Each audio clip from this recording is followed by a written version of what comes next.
Oli mukulaba television ABS ekuumuza ebirowoozo.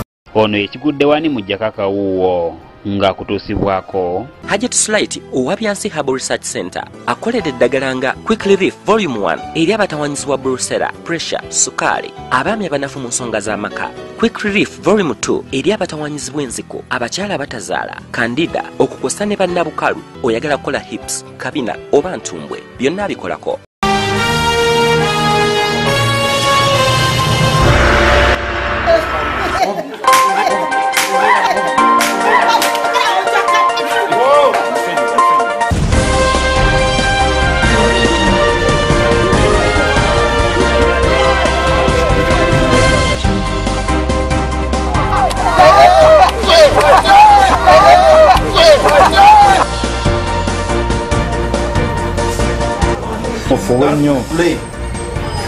Hello.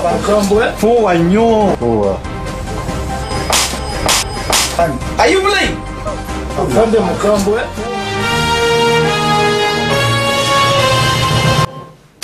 Wewawo tukyagenda maaso nga bugolo nate okumala sikutuuka ABS TV Gyako Akawuuwo gemulire gaffe tugenda mu kigudde wani okuweereza tusinza wano nate Kasozi Kawaala tugenda ku bitundu namayingo omugombolo emanyiddwa nga Mutuba embeera ebadde yakatobagiro nga zina n'owenkufu olw'abatuuze nate kuvaayo ne balaga obutali mativu abagamba nti waliwo omugaga akyagenda maaso n'okuba nga atabata mu ngeri etategerekeka.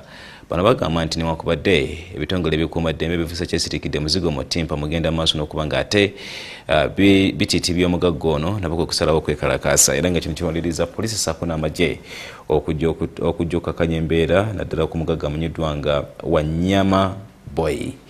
Katulabe emboozi eyo.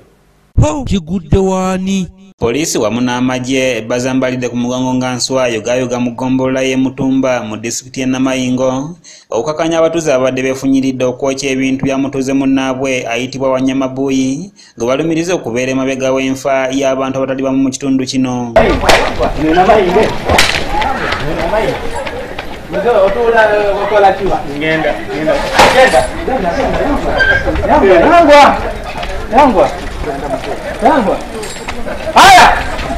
Kigambibwa nti Wanyama Boy alina kyamanyi ku kufa kw'abatuuze bannaabwe abasaba mu 17 abakafa mu ngeri gye batategeera era nga mu mbeera n'abatuuze kati bayingidde ennaku 2 nga bagenda maaso n'okwekalakaasa nga amayumba gasaba mu 6 gateekeddwa omuliro ne gabengeya.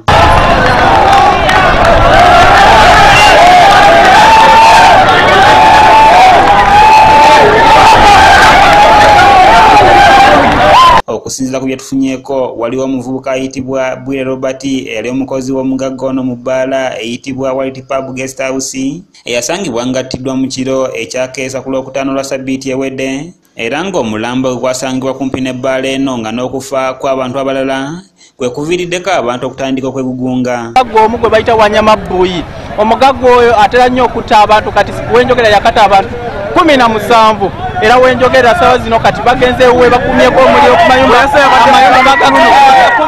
abadde mukambwe nnyo kati gwe bazza abadde mukambwe abadde musajja w'amaanyi.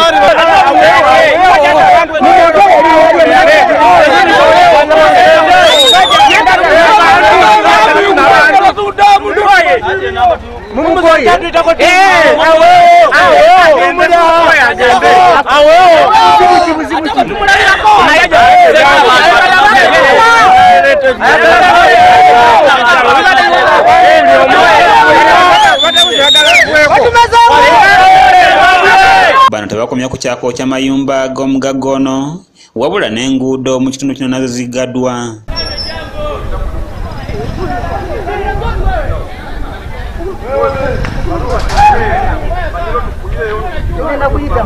Tukitegeddeko nti mu kusooka poliisi yagezezaako okutaasa ebbaala y'omugagga ono obutonoonebwa kyokka abatuuze ne bagisinza amaanyi era buli kimu kyabadde munda ne kyonoonebwa.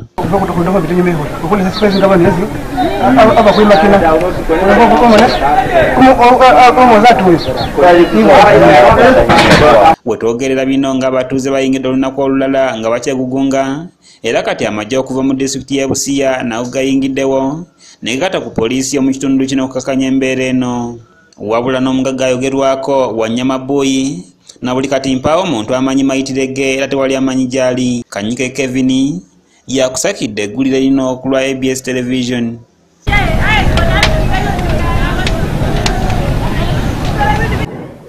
Kulika yate Kanyike Kevin Sava n'emboozi nga tebitambudde tugendagendako nate bannaffe abakozi b'emmwanyi bano mu disitulikiti y'e Kasese nga bannaffe ab'ekitongole ekivunaanyizibwa ku nsonga z'emmwanyi aba Uganda Coffee Development Authority bavuddeyo ne balaga obutali mativu na daliri bannannyini makampuni ag'enjawulo era abalina ebyuma ebikozesa enkola oba amafuta ga diesel abakyagenda maaso n'okuba nga ate bakola kaawa. Bano bagamba nti n'oba oliawo kibiriddeko n'endwadde ez'enjawulo genda maaso n'okuba nga ate zeegirisa ng'ekigotta entula era bagenza okuva mu nteekateeka eyo mu kulambula kwe bakoze ng'ebyuma eby'enjawulo bigaddwa oba oliawo kinayambako abantu ab'enjawulo okuwona endwadde ez'enjawulo n'okwewala embeera kikufiriddeko ng'endwadde y'enkoko. Eka tulabe biki nate ebitambudde mu bitundu by'e Kasese. Kigudde waani? Oluvannyuma lw'ekitongole ki Uganda Coffee Development Authority okukola ekikwekweto ku makampuni ag'enjawulo mu disitulikiti y'e Kasese naddala mu bitundu omuli Maliba, Kiswamba wamu ne Bwesumbu Hima Division basobodde okuzuula kampuni ez'enjawulo zikozesa amafuta ga dizero ekitakkirizibwa saako butatukana na mutindo wamu n'obutaba na layisinsi.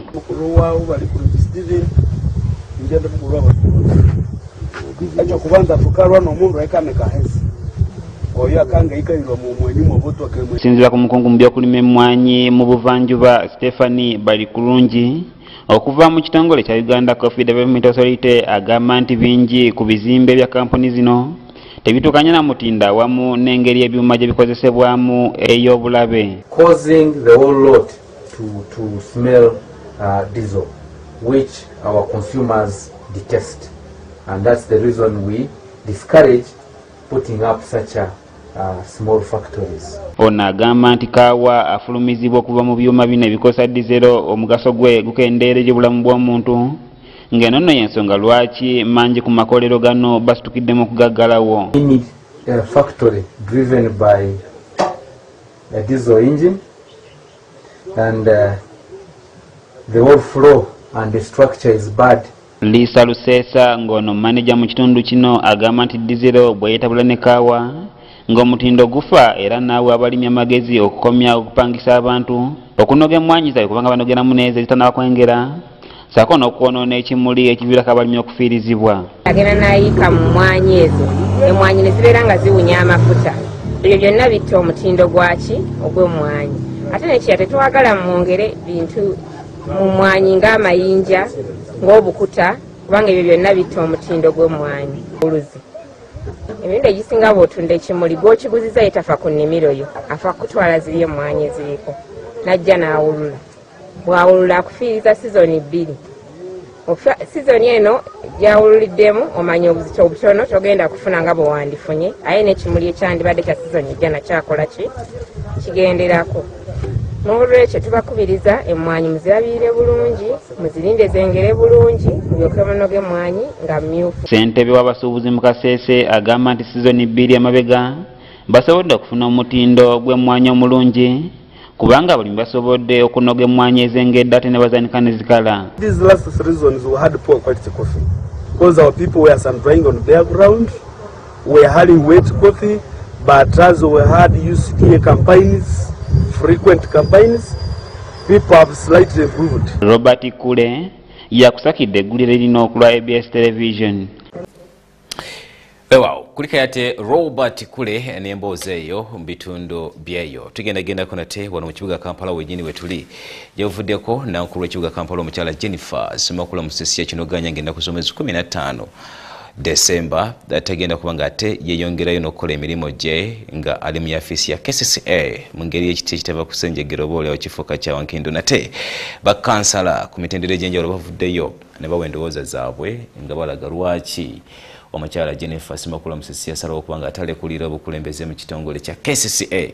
Abamu bagamba nti oba olyawo omukulembeze munda mu ggwanga lya Uganda Yoweri Kaguta Museveni yali bo yenga yagamba takyamwinamu bwesige mu nsonga y'okuba nga atagenda maaso n'okukola emirimu gye.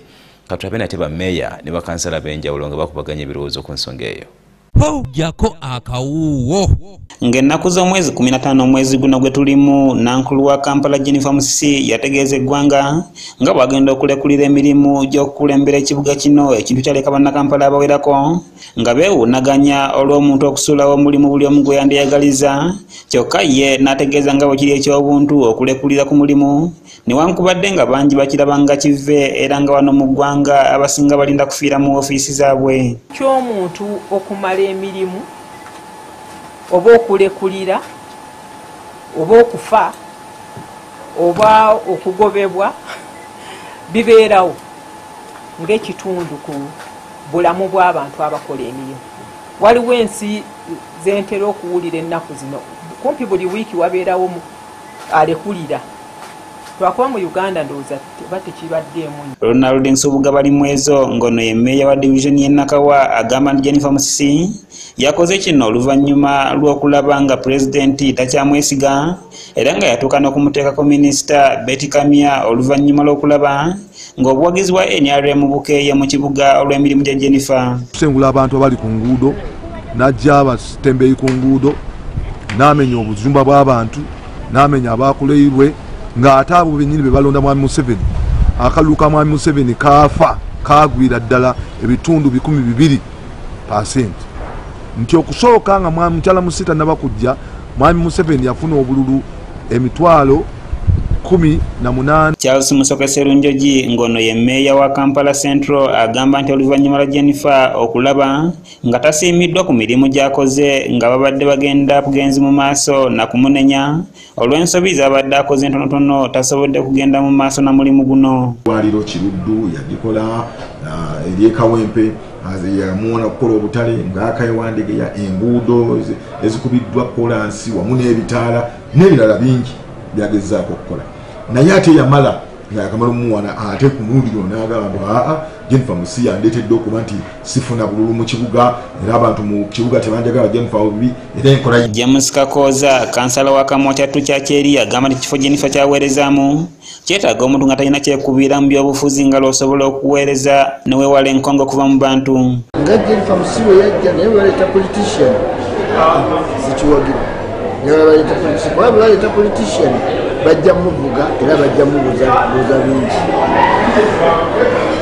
Esawo z'osinza kugamba nti kumpi abakigendamu naye kyendowooza neetaaga omuntu atali munnabyabufuzi abakola ku kikwekyo. Kansala Kayigo Moses agamba nti Jenifer alemereddwa okukola emirimu egyamukwasibwa olw'obwannakyemalira n'akomekkerezanga n'ekitongole kya KCC akyonoonye. N'abumu bwalese mu Kampala ffe ng'aba NRM atweseeko obuzibu atulekedde obulwadde obulinga kansa alese NRM agituusizaako ebisago bingi. Abantu babiri be yakosezza ffe aba NRM n'abalokola abantu tebakyayagala balokola kubanga Jenifer Musisi abadde yeeyisa nga atali mulokola. Ye Richard Kirekyankuba ng'ono abavuuka mu Kawempe agamba nti omukyalo nazze anafuyizibwa ku mirimu gye olw'ensonga ezimu z'abadde yeetabamu ezibadde zitamuweesa kitiibwa ng'omukulembeze. Ku bubbi bwaliko bwatukozeeko ffe ng'abavubuka mu butuufu tazzikawo, ayinza obutazzikawo. Jenifer yabuzaawo obukadde 16 n'ekitundu. Ate ye kansala Walakira Henry atwala Kyebando West asiimye emirimu Jenifer Musisi gy'akoledde Kampala era n'avumirira oyo yenna ayogera amafuukuule ku Jenifer Musisi kyagamba nti byakoze batunoonya basobola okubikola. Akola nti omuntu osiimako njagala ayogereyokko ebimu Jenifer byakoze ebirungi naye ye Lord Mayor buli lwayogera bibi biki byeredde kijja ku. Stephen Tumusiime yakusakidde eggulire lino ku lwa ABS Television. Kulikayo Stephen Tumusiime n'emboozi eyo ng'ati nate bwe bitambudde ebitundu byayo. Tugenda kumulamu tugenda kudda ku nsonga z'abalimi mu bitundu bya Buyikwe babawadde amagezi n'olw'ekigamba tuvaawo tukomawo.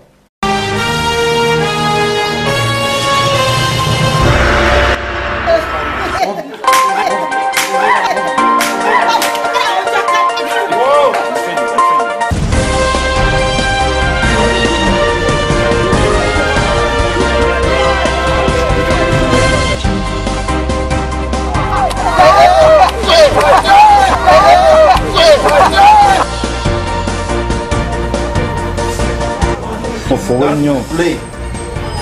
Hello. Fuwa nnyo. Are you playing?